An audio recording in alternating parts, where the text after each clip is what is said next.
Hello everyone, welcome back to my channel. My name is Sarah and I like to talk about books, and today we have a book haul. This is one of the largest book hauls I've had in a really long time, and it's been overdue. You'll see some of the books in here I have read and already loved, which is why they were purchased. I also have a book in here that was sent to me through PR, and then I have some boxes here for books that I ordered through bookshop.org that I still have to unbox. So we're gonna do all of that now. And we're gonna start with James by Percival Everett. I actually just finished listening to the audiobook for this book, and midway through the audiobook I was like, no, I need the physical copy, and I just happened to find myself at the bookstore yesterday, and this happened to be right at the front. Right when I walked in, it was literally the first book that I saw, which is no surprise because I'm pretty sure it's won just about every award that it can. So I knew I wanted to get a copy of this book without any of the stickers that I know are inevitably going to make their way onto this cover, and they absolutely have every right to do that. Not the sticker part, but like this book should be rewarded because it was fantastic. I knew I wanted to buy this because I wanted to be able to annotate it. There are so many themes throughout this story that are so beautifully written. I had specifically, like I said, listened to the audiobook for this one, and I cannot recommend the audiobook more because the narrator does such a fantastic job. Specifically, one of the main themes within the story is diction, like safety in diction, and how slaves used diction to not only signal to one another and communicate with one another, but also just to find safety. And the way that the narrator does that in the audiobook is so incredibly impressive.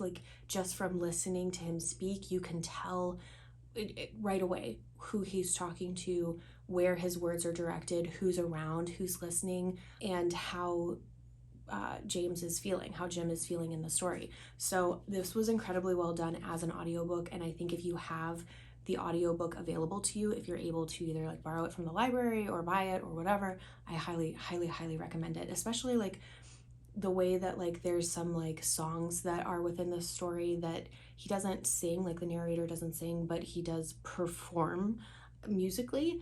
And it's really impressive. And there's also several different accents that are thrown into this story.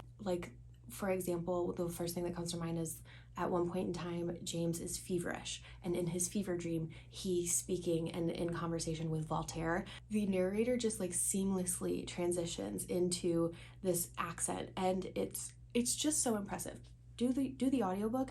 But I needed this so that I could annotate it because, like I said, just there's certain themes that are screaming at me, and I want to be able to very clearly have them written out and be able to speak to them. So I have this one that I purchased immediately, and then I'm gonna skip around a little bit. So then I also, because it just makes sense, I didn't already have a copy of The Adventures of Huckleberry Finn by Mark Twain, and it makes sense. I'm sorry, I didn't even mention that James is the story of James from Huckleberry Finn. Huck is obviously featured in this story. It is this story, but with James's character expanded upon in such a cool way.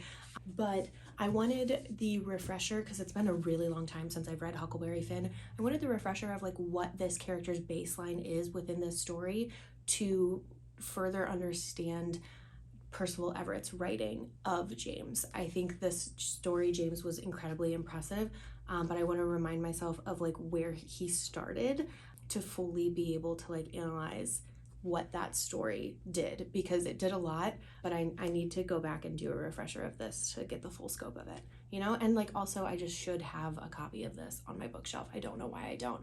But also then in conjunction with that, these two books together, whoever was doing these covers here, they knew exactly what they were doing. They look beautiful together. Okay, so then in addition to that, I finally picked up Elena Ferrante. I have heard only wonderful things about Elena Ferrante, specifically this series starting with My Brilliant Friend. I don't know why it has taken me so long to get onto Elena Ferrante. I kind of think it has something to do with the cover, something about it. I don't know, but everything that I've heard about the story itself tells me that I think I should like it. So I'm gonna finally get to it. I have some time off in December that I am planning on getting through a few different physical books, and this one has made the list. If I like this one, I will absolutely be finding myself back at the bookstore buying the rest of the series. Okay, and then another book that literally was the second book that I saw when I walked into the bookstore, because they had right at the front all of the tables like of their top picks for the year. Martyr. Martyr was the second book that I grabbed. I literally did not even have to think about it. This book has been on the top of my TBR for a really long time, since it came out, and every single person that I've heard talk about it has been just absolutely raving and singing its praises. I, again, have the audiobook for this one that I'm also starting today. So I'm going to be listening to the audiobook while I get ready for just this Thanksgiving holiday, and I plan to annotate this as I can while I'm listening to the audiobook because I love being able to do that together. Either way, I will be listening to it and then going back and annotating this because, again, everything that I've heard about the story so far tells me that I'm gonna want to annotate it and I'm gonna want it on my shelf. Tommy Orange specifically says that Kaveh Akbar is one of my favorite writers ever, and that is such high praise from another author who deserves such high praise. So that's really that's all I needed to know. So this next book is actually PR from Crown Publishing, so shout out to you guys for sending this my way. It is called Deep Cuts by Holly Brickley. It comes out February 25th, and it is a love story about two people pulled apart by the same force that draws them together, music. And the packaging and PR that this came in was so super cool. It came with this keychain. Let me grab it. It came with this keychain, which is like a CD from back in the day. If you're 30 like me, you will recognize this. And it opens up and there's a little CD-ROM on the inside that is reflective and everything. I don't know if you're gonna be able to see that, but it's so cool. And the coolest part about this is that when you hold it up to your phone, I'm not going to do it now because I'm recording on my phone, obviously. If you hold this up to your phone, it takes you to the playlist for this book. This book has an entire playlist, which is actually on this front cover. It starts with Sarah's Smile, which is an obvious favorite of mine. There's 31 songs listed on here. I'm not going to go through all of them, but I will read you the synopsis. It says, it's a Friday night in a campus bar in Berkeley, fall of 2000, and Percy Marks is pontificating about music again. Hall & Oates is on the jukebox, and Percy, who has no talent for music, just lots of opinions about it, can't stop herself from overanalyzing the song, indulging in what she knows to be her most annoying habit. But something is different tonight. This guy beside her at the bar, fellow student Joe Morrow, is a songwriter, and he could listen to Percy talk all night.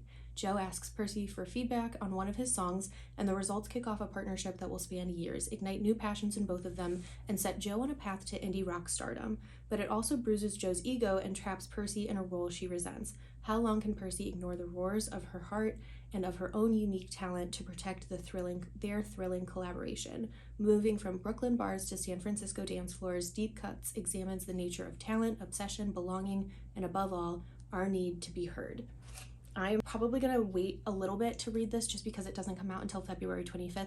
So I want to kind of wait to read it until it's closer to publishing date, but I'm really excited to have it. I have been really enjoying love stories that revolve around music recently, so I think this one will be a good one for me. Okay, now we're going to get into the ones from bookshop.org, which I still need to open, so give me a second.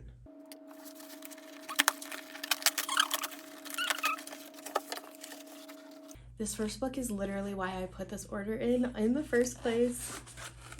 Shark Heart, a love story by Emily Habeck. This is gonna be one of my favorite books of this entire year, and it's also on my favorite book list of all time. I just don't know where it's landing yet. I want to go back through and annotate it and just give it a little bit more time, because I don't think I'm ever gonna be over this. This is a love story that is about a couple, and this woman's husband is slowly but surely turning into a shark, which I know is absolutely absurd. He's not a shark shifter. That's a different genre. This is a love story. It's not a romance. It's absolutely heartbreaking. He has a medical condition where he's painfully turning into a shark, and at the end of this diagnosis, they need to release him into the ocean. There is nothing I have to critique about this story. I absolutely love every little bit of it. So as I annotate it, I might make it its own video because there's so much to it. It not only explores this woman's relationship with her husband, but also a very complicated relationship that she has with her mother, and just the grief that's portrayed in this is stunning. It's absolutely stunning. I cannot wait to get back into this story, and I am so excited that it's here and that I have it and that I can just access it at any point in time whenever I want to now. This next one I have heard nothing but high praise for, and I knew based off of the first sentence that I was going to want to annotate it, which is just so funny. This is How to Read Now by Elaine Castillo. This is a collection of essays, and let me just show you what the very first sentence is, because again, this is how I knew that I wanted to annotate this story. The author's note, or a Virgo clarifies things. The very first sentence, white supremacy makes for terrible readers, I find. I can't wait to get into this one. This might end up being my 12th nonfiction book of the year, which is my goal for 2024. Oh my gosh, okay. One more book. Let me open this and we will finish this video.